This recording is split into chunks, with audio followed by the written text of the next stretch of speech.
Ambalangoda mask museum එහෙම නැත්නම් වෙස්මුහුණු කෞතුකාගාරය ශ්‍රී ලංකාවේ සුප්‍රසිද්ධ කෞතුකාගාරයක්.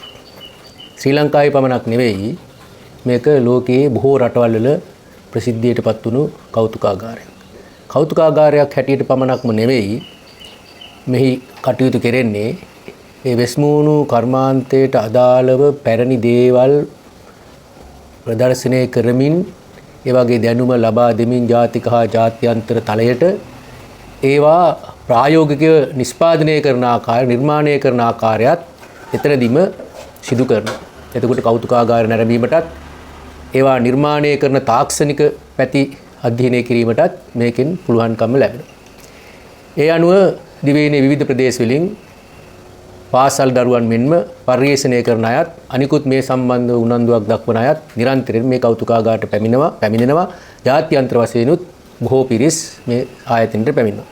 මේ අතරතුර රුහුණු විශ්වවිද්‍යාලයේ කතිකාචාර්යවරයෙක් හැටියට කටයුතු කරන අමල්ක මහත්මයා අපේ බොහොම හිතවත් කෙනෙක්.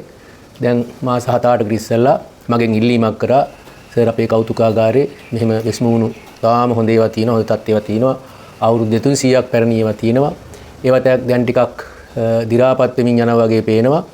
ඒ නිසා මේ ටික සංරක්ෂණය කරගන්නට ඕනි දවසක් යමුද බලන්නට කියලා.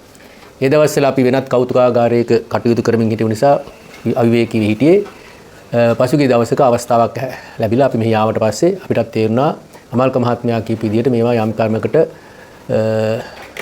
පරණ වෙලා ඒවට සංරක්ෂණ මැදිහත් වීමක් සිදු කළ යුතුව පවතිනවා කියලා.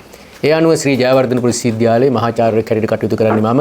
ඒ වගේම අරමිස් අපේ ජයවර්ධනපුර විශ්වවිද්‍යාලයේ කෞතුකාගාරයේ අභිරක්ෂක හැටියට එහෙම නැත්නම් කියුරේටර් හැටියට කටයුතු කරනවා. එතුමියට මේ සම්බන්ධව හසල අත්දැකීම් රසක් තියෙනවා. ශ්‍රී ජයවර්ධනපුර විශ්වවිද්‍යාලයට පැමිණීමට පෙර කොළඹ ජාතික කෞතුකාගාරයේ සංරක්ෂණ අංශයේ සම්පූර්ණයෙන්ම බාරව කටයුතු කරලා විශාල අත්දැකීම් රාශියක් තියෙනවා. විදේශී රටවල් වල ගිහිල්ලා පුහුණු වෙලා අත්දැකීම් රසක් තියෙනවා.